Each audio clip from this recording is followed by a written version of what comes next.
تو اتنے قسم کے لوگ بیٹھتے ہیں, میں آپ کو کیا بتاؤں, ایسے ایسے عجیب عجیب لوگ آگے بیٹھتے ہیں نا. ایک ایتھیسٹ آئے نا 2-4 دن پہلے, شاید یہاں بیان میں بیٹھے ہوئے ہوں ابھی, تو وہ جب انہوں نے بات شروع کی, میں نے کہا آپ کے دل میں اسلام کے خلاف جو کچھ بھرا ہوا ہے, جو کچھ بھرا ہوا ہے, آپ بلا تکلف اگل لیں آپ. تو ان کے والد اور بھائی لے کر آئے کہ یہ سیکھنا چاہتے ہیں, پوچھنا چاہتے ہیں, ان کو بہت زیادہ اشکالات ہیں اسلام پر, اور بالکل صاف لفظوں میں کہہ دیا تھا کہ میں اسلام نہیں مانتا.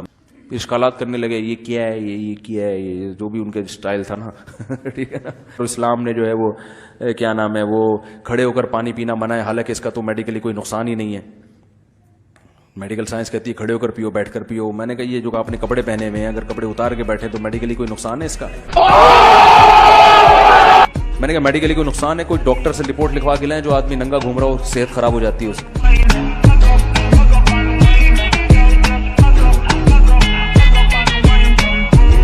غلط حرکتوں میں پڑ جائے جبکہ بیوی نے دوسری شادی کا منع کر کے گئی ہو.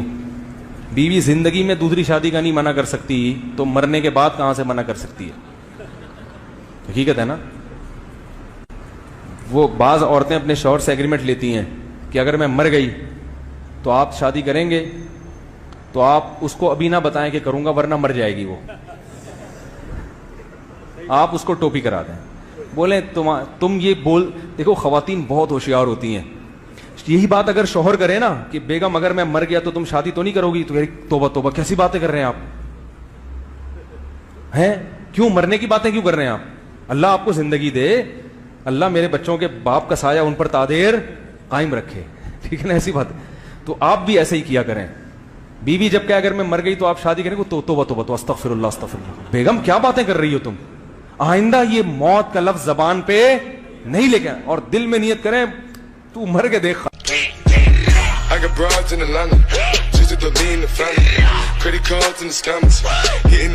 وہ ایک صاحب تھے, ان کی بیگم جب بھی شاپنگ پہ جاتی نا تو یہ گھر سے نکل لیتے کہیں ڈیٹ ویٹ کے لیے نا.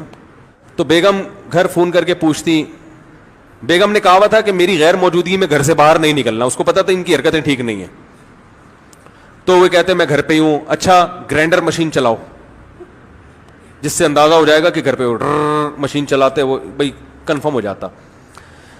جب بھی وہ گھر سے باہر جاتی پوچھتی, یہ گرائنڈر مشین چلا دیتے, بھائی اس کی علامت ہے گھر پر ہے. ایک دن اس خاتون اچانک گھر پہنچ گئی, دیکھا ابا نہیں ہے, چھوٹا بچہ ہے. ابو کہاں ہے؟ وہ گرائنڈر مشین لے کے نکلے ہوئے ہیں کہیں. آدمی تھا, بھینگا پن ہوتا ہے نا آنکھوں میں تھوڑا سا ٹیڑھا پن ہوتا ہے, تو اس کو کسی گرل فرینڈ نے بیوقوف بنایا. لڑکیاں بیوقوف بھی بناتی ہیں پیسے نکلوانے کے لیے. بیوقوف بنایا کہ تمہاری آنکھیں تو فلاں فلم اسٹار سے ملتی ہیں. وہ بیچارہ اپنی تعریف انسان غلط بھی سنے نا تو یقین کر لیتا ہے. آنکھوں میں اعورار تھا, تھوڑا سا بھینگا پن تھا آنکھوں میں ان کے. اسے کوئی لڑکی لفٹ نہیں کراتی تھی, تو ایک لڑکی نے سوچا پیسے والا آدمی ہے تو پیسے نکالو اس سے, دوستی کرو. تو اس کی تعریف کی, تمہاری لوگ کہتے ہیں تمہاری آنکھیں خراب ہیں, تمہاری آنکھیں تو فلاں فلم اسٹار سے ملتی ہیں. یہ بیچارے خوش فہمی میں مبتلا ہو گئے کہ میری آنکھیں ٹیڑھی میڑھی ہو کے بھی ماشاءاللہ اتنی حسین ہیں. تو ایک دن اس نے اپنے دوست کو بلایا اور کہا کہ ذرا میری آنکھوں میں آنکھیں ڈالو, رکو ذرا صبر کرو, اور آنکھیں قریب کر کے آنکھوں میں آنکھیں ڈال کے غور سے دیکھ کے بتاؤ کہ فلاں ایکٹر سے ملتی ہیں کہ نہیں ملتی. اس دوست نے جب آنکھیں آنکھوں میں ڈالی, کافی دیر غور کر کے کہا کہ یہ تو آپس میں نہیں ملتی.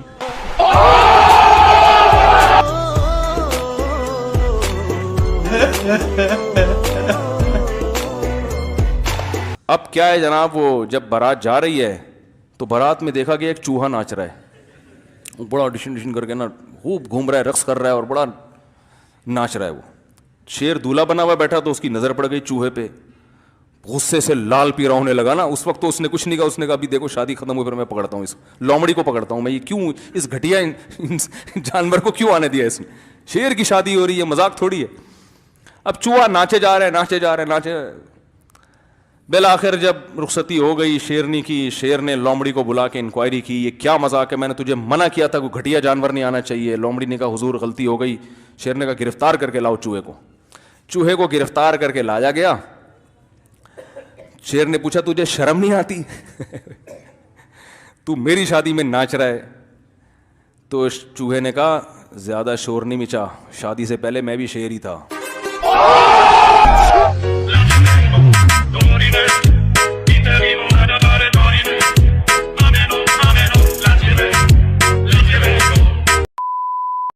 میں واقعہ سناتا ہوں.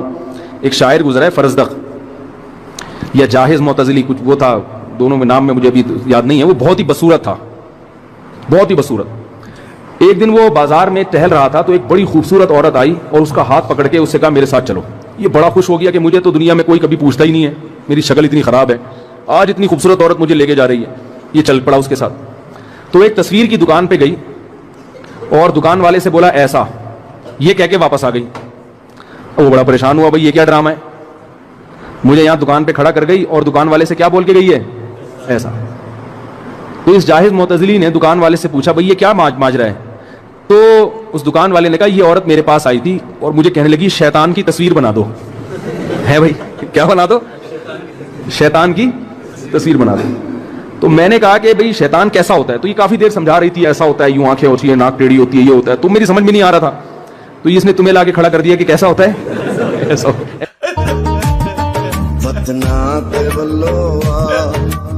ماں نے بیٹے سے پوچھا بیٹا تم نے اسکول میں پڑھا ہے جان کیسے نکلتی ہے. مجھے تو پہلے سے ہی پتا ہے, اسکول میں پڑھنے کی ضرورت ہی نہیں ہے. ماں پوچھ رہی ہے اچھا بیٹا بتاؤ کیسے نکلتی ہے جان. امی کھڑکی سے نکلتی ہے. ارے کہہ رہی جب آپ گھر پہ نہیں ہوتی نا تو ابو کی ایک فرینڈ ملنے کے لیے آتی ہیں, جیسے ہی آپ آتی ہیں تو کہتے ہیں جان کھڑکی سے نکل جاؤ. دل کتے کھڑا رہے او بولیا. پتہ نہیں کیا کیا کر کے آیا ہوا ہوتا ہے. جب شادی ہوئی ہے تو پھر یہ اپنی بیگم سے کہنے لگا آج سے تم میری کائنات, تم ہی میری مسرت, تم ہی میری راحت. یہ بیچارہ ویسے ہی مسرت راحت, وہ سمجھی اپنی گرل فرینڈز کے نام بتا رہا ہے. کہہ رہا ہے آج سے تم ہی میری چاہت بھی, تم ہی میری راحت بھی, تم ہی میری مسرت بھی, تم ہی میری کائنات بھی. کہتی ٹھیک ہے پھر آج سے ستار بھی تم, غفار بھی تم, سلیم بھی تم اور وسیم بھی تم. دل بو